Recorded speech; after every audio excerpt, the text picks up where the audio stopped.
밥도 잘 안 넘어간다는 헌법재판소 재판관.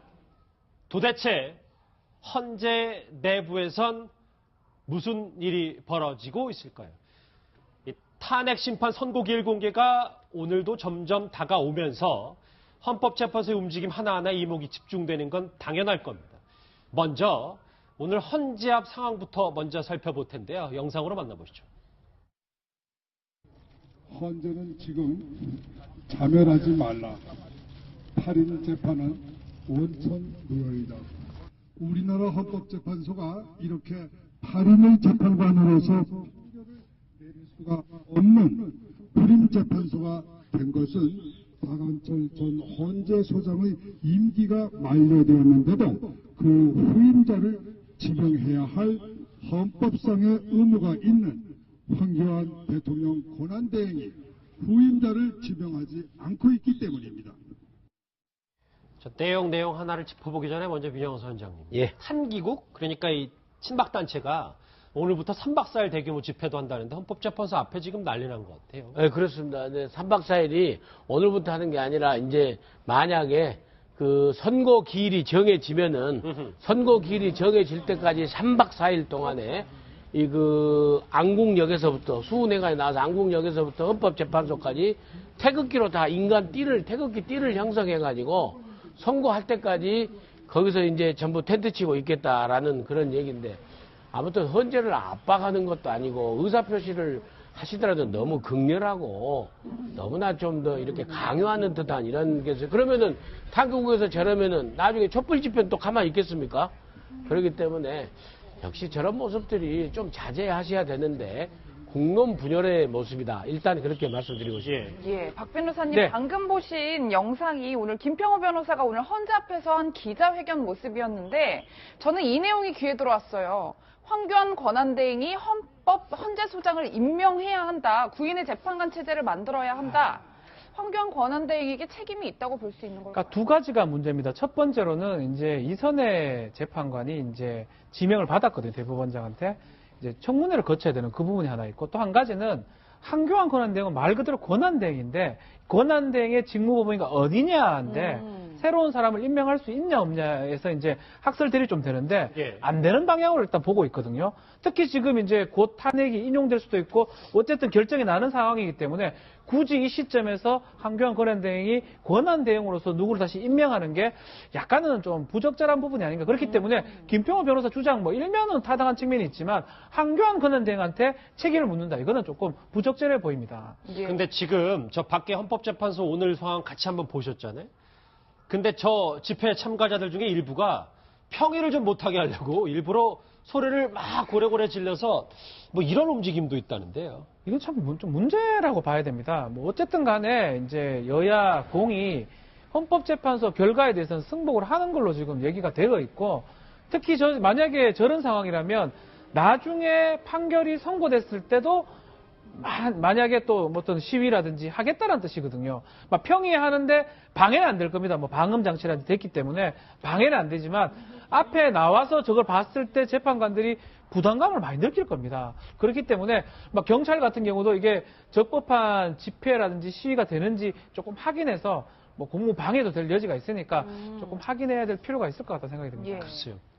저라면 안 되긴 안 되는데요. 사실 당초 예상보다 헌재 선고일 공표가 늦어지는 걸 두고서 오늘까지도 여러 가지 말들이 참 많이 나오고 있습니다. 그 분석 목소리 한번 들어보시죠. 사람이 각각 다 마음을 아직 못 정했다. 예. 그 단계가 아닌가 싶습니다. 재판장이 있고 젊은 판사들이 있는 경우하고는 예. 다릅니다. 그건 재판장이 부장판사가 그 모든 사건을 주도해버리죠. 그렇죠. 이를테면 좀 우격다짐으로도 할 수 있는 일이지만 이 경우 대법원이나 헌법재판소 경우는 그렇게 할 수가 없죠. 그 단계까지 안 갔기 때문에 오지 않은 것 같습니다. 네, 뭐 실제로 스트레스가 정말 어마어마한 것 같은 게 그 구내식당 조리실장께서 인터뷰를 했는데 뭐 입맛도 없으신 것 같다. 예전보다 식사를 많이 안 하신다. 뭐 이런 취지로 얘기를 했어요. 뭐 입맛까지 없나 보더라고요. 예. 헌법재판소의 재판관들이 자기들이 그동안에 경험해 오고 또 배워왔던 법리와 소신대로 결정하면 되는데 아마 여러 가지 고려를 하게 되겠죠. 지금 바깥에서 거친 시위가 계속되고 있고 또 자신의 소신은 이런 건데 그 소신에 대해서 불필요한 곡해라든지 또는 음해에 대한 그런 인간적인 걱정도 있을 것이고요.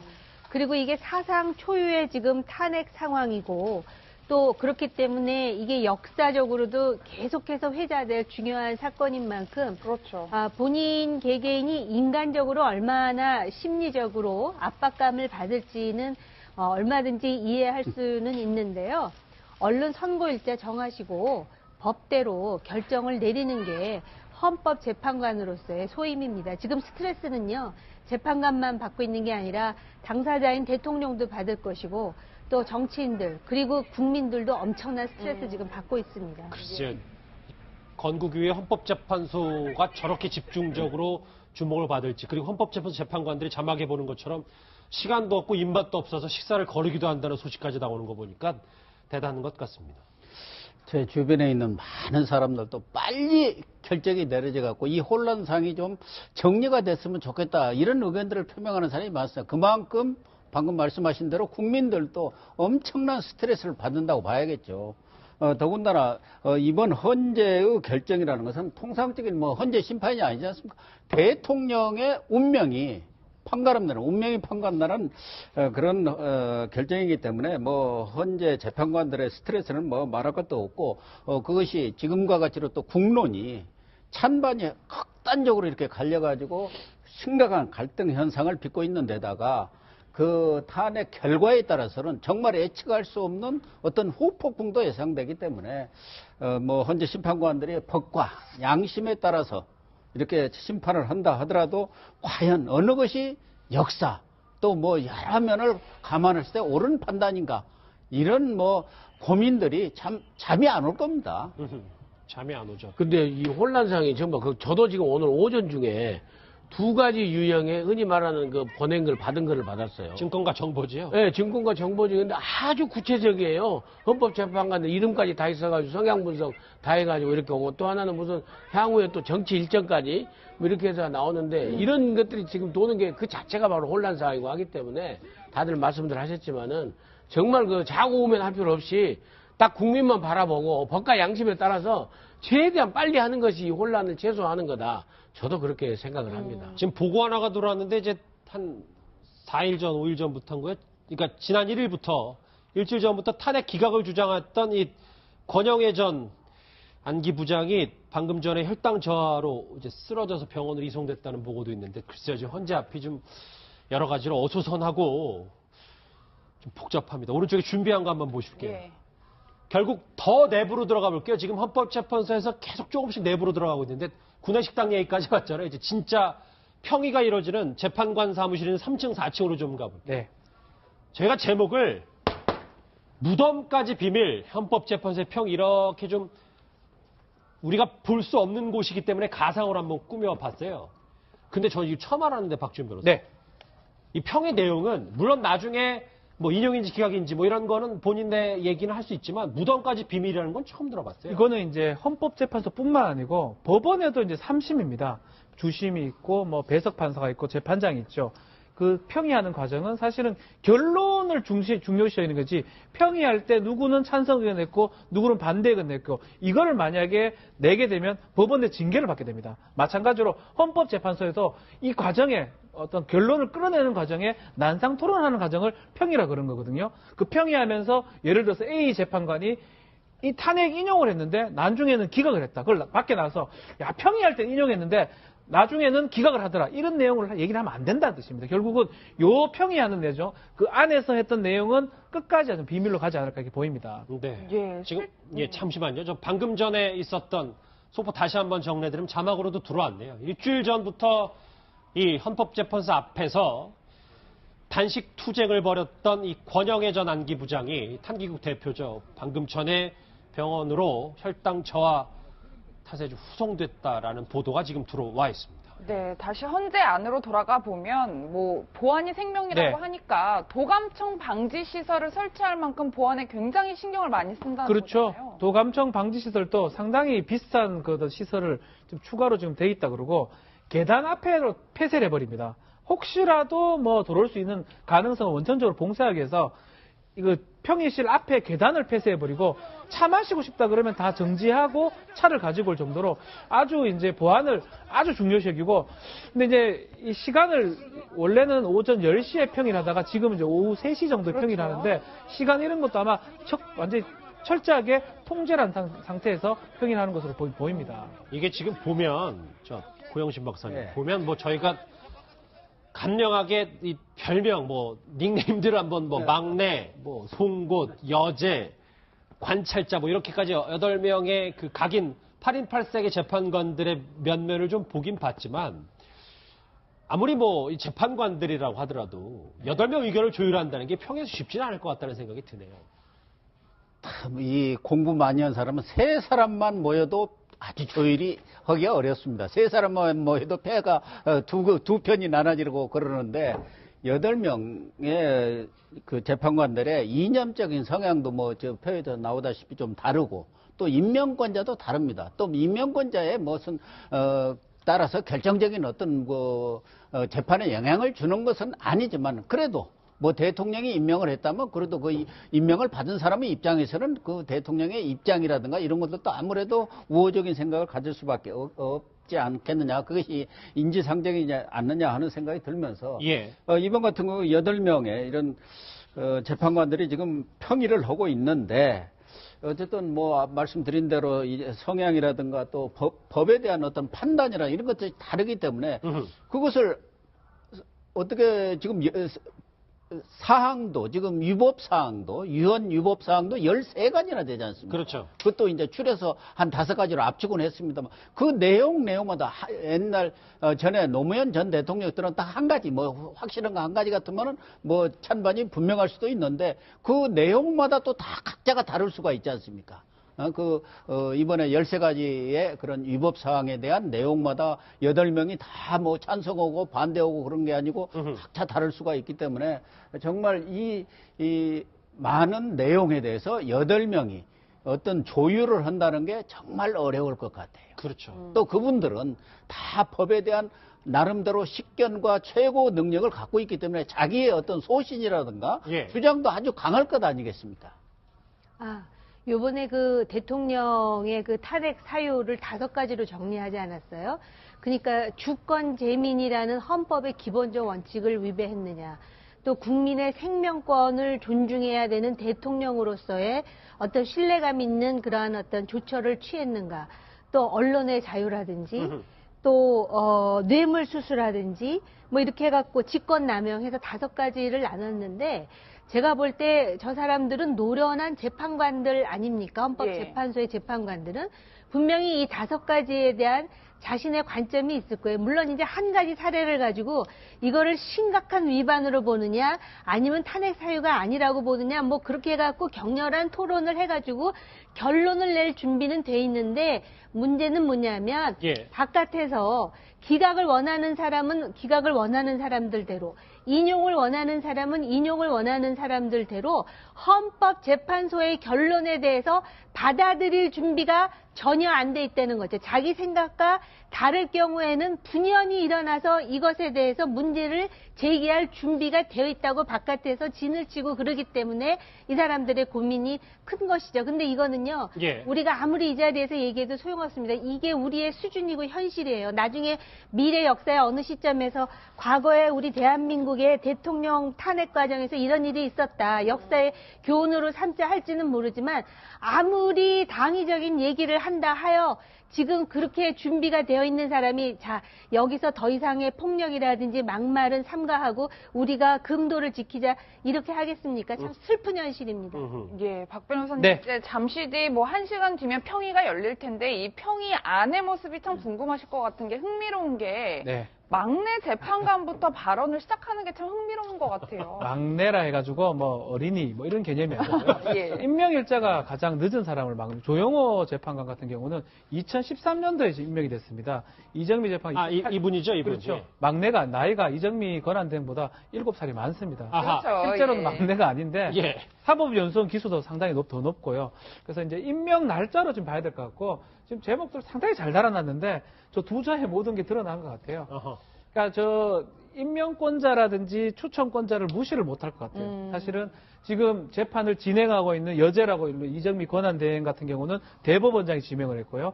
또 그리고 이 선고 질문한 강일원 주심 재판관이죠. 주심 재판관 같은 경우는 여야가 합의로 좀 돌았던 사람이거든요. 막 그러다 보니까 지금 겉으로 본 언론에 보도되는 어떤 재판정의 분위기는 약간 강하게 밀어붙인 분위기인데 나머지 안 알려진 사람, 막내라고 좀 읽혀지는 조영호 재판관이라든지 또 안창호 재판관이라든지 이분이죠. 예, 서기석 재판관 같은 경우는 안창호 재판관은 새누리당에서 지금 그렇죠. 추천한 사람입니다. 서기석 재판관하고 조영호 재판관은 대통령, 지금 박근혜 대통령이 임명한 사람이거든요. 예. 그러다 보니까 그 성향 자체를 완전히 무시할 수는 없다고 지금 봐야 될 것 같고요. 다만 이제 평의하는 과정이 어떤 과정이냐면 13가지 중에 5개를 출연했는데 그런 어떤 사실관계에 대해서 무한 토론을 한다는 과정을 보면 될 것 같아요. 나는 이 사실관계에서 막내부터 나는 이거는 위반 사항이고 헌법의 중대한 위반이다. 이런 얘기를 하면 두 번째, 세 번째, 마지막에 이정미 대행이 나도 이렇다. 이 의견을 하면서 가급적이면 어떤 공통 분모를 이끌어내는 과정이거든요. 예. 그러니까 그게 만약 안 되면 결국은 이제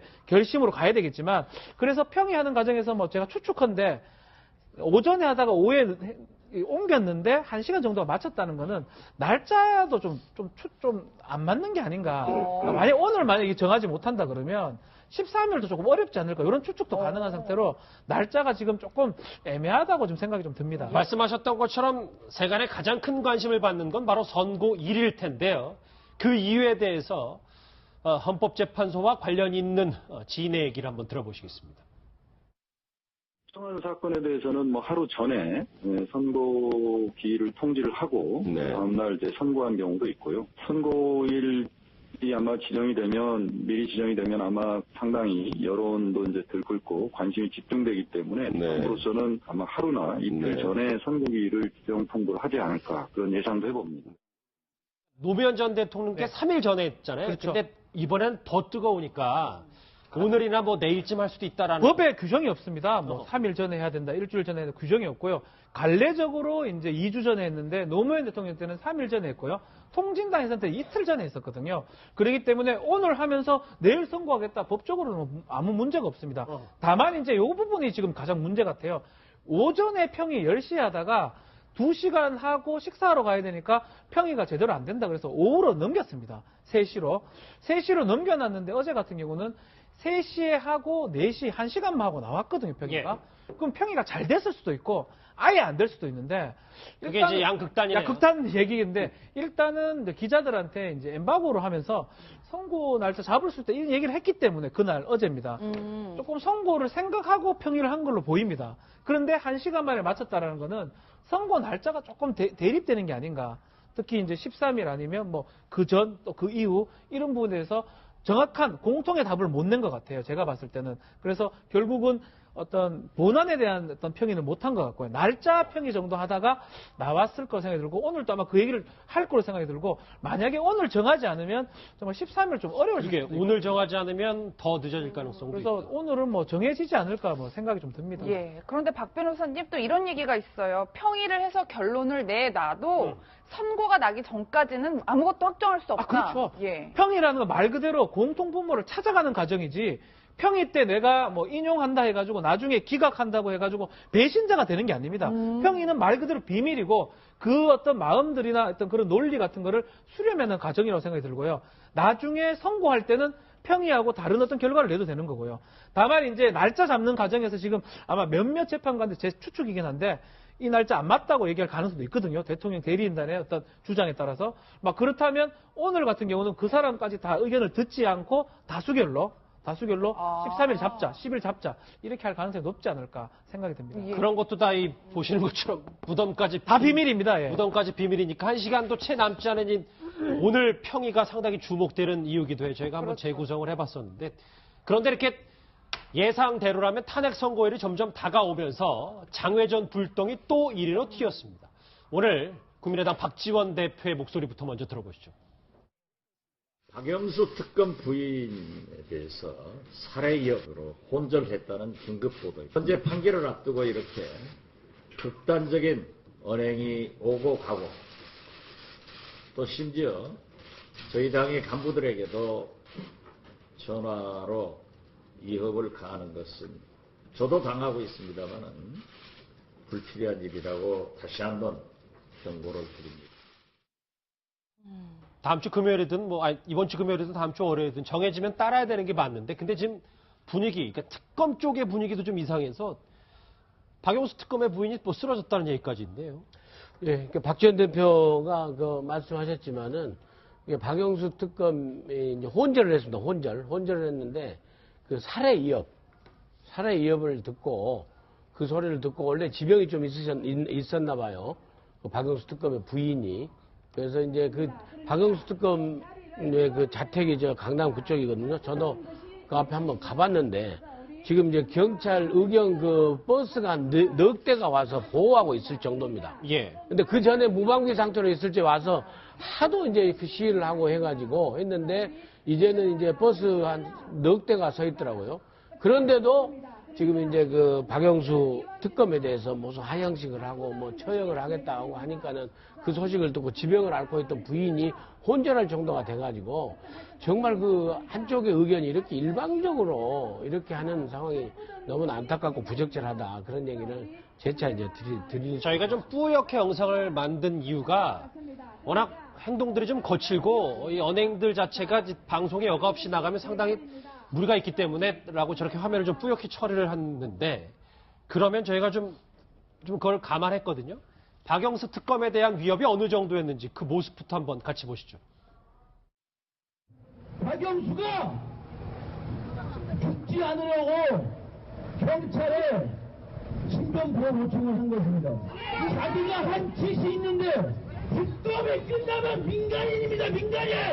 언제 어디서든 우리 태극기 부대는 항상 있습니다. 박영수는 잘 들어야 합니다.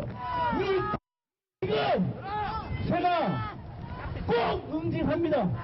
저한테 박영수는 걸려드는 겁니다. 예, 제가 박영수 특검의 가족이라도 굉장히 위협적일 것 같은데 실제로 2015년에도 피습을 당한 적이 있다고 하더라고요. 오직 무서웠으면 부인이 혼절까지 했겠습니까? 뭐 부인이 다소 뭐 지병이 있다고는 하지만 뭐 박영수 특검도 그렇지만 가족들 입장에서는 엄청난 위협이죠. 또 뭐 말씀하신 대로 지난 2015년에도 박영수 특검이 그 자기가 의뢰했던 그 사건에 대한 그 소송 결과에 불만을 품고 박영수 특검한테 또 유해를 가해가지고 그때도 뭐 상당히 그 흉기로 습격을 당한 경험이 있지 않습니까? 뭐 박근혜 대통령도 뭐 커트칼 비습을 당했고 뭐 주한 대사도 뭐 비습을 당했기 때문에 특히 저 장기정 자유청년연합 대표인가요? 지난달 그 24일 지금 막 방금 영상에서 나온 대로 야구 방망이를 들고 이제 박 특검이 특검에서 벗어나면 일반 민간이다. 내가 가만두지 않겠다. 응징을 하겠다. 이렇게 막 얘기를 하면서 이렇게 협박성 발언을 할 때 아마 뭐 많은 뭐 가족들뿐만 아니라 지나가는 다른 일반 사람들이라도 무섭겠는데 하는 느낌을 갖지 않겠습니까? 그런데 이러한 일종의 뭐 백색테러라는 것은 과거에 뭐 해방 후에도 그랬습니다만 이승만 독재정부 때 제일 많이 한 게 이 백색테러입니다. 가정까지 쫓아가고 뭐 그때 삼성개헌이다 또 무슨 독재 거기에 대해서 반대하는 사람들에 대해서 물리적 그런 위해를 가하고 그런 게 이승만 정권 때 그래서 그때 백색테러라고 했는데 뭐 이분들이 뭐 그런 생각까지는 갖지 않았겠지만 이러한 행동들은 어쨌든 뭐 법치라든가 민주주의 질서에는 매우 어긋나는 것이기 때문에 자제를 해야죠. 그런데 정치권도 지금 이 탄핵 선고일이 얼마 남지 않았다 보니 이 센 발언들을 이어가고 있는데 오늘 국회 모습 한번 보시죠. 헌법재판소 사건을 보면은 2012년 헌마이 사건이 있습니다.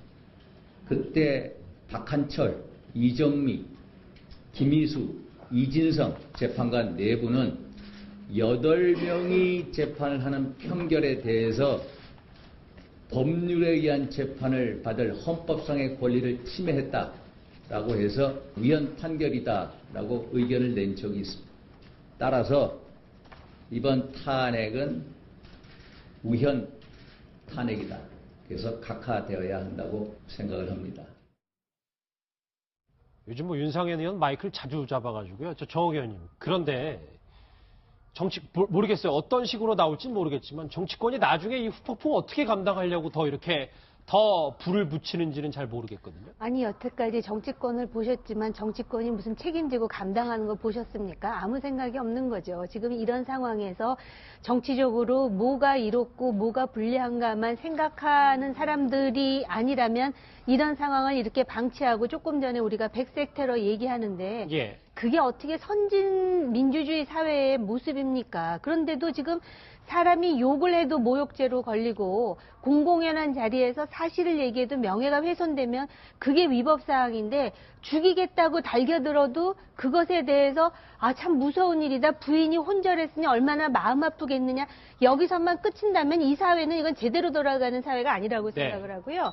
지금 이제 보수 정당으로서 자유한국당하고 바른정당이 나눠지지 않았습니까? 네. 그러니까 지금 이제 자유한국당의 윤상현 의원 같은 경우는 지금 1년 동안 지금 당원권이 정지된 상태에서 이제 이런 주장을 하고 있는데 제가 알기로는 심리는 7명이래야 되는데 7명이 안 되기 때문에 아마 이 사건이 제대로 이루어지질 않고 각하가 된 거를 마치 또 8명이 안 됐기 때문에 8명이 재판하는 판결에 대해서 각하가 됐다고 지금 주장을 하고 있는 것 같고요. 바른정당 같은 경우는 이번에 탄핵이 인용되지 않으면 전부 의원직을 사퇴하겠다 해가지고선 지금 나름대로 그 단체 행동을 하는데 바른정당 같은 경우도 참 여러 가지로 깝깝할 것 같습니다. 대통령의 탄핵을 계기로 해서 당이 나눠지고 나름대로 합리적 보수 정당의 어떤 선명성을 부각시키려고 하는데 지지도가 견인되지 않기 때문에 여러 가지들이 고민이 나오다 보니까 헌재 존중, 국민 통합을 외치면서 또 단체 행동을 하는 것 같습니다.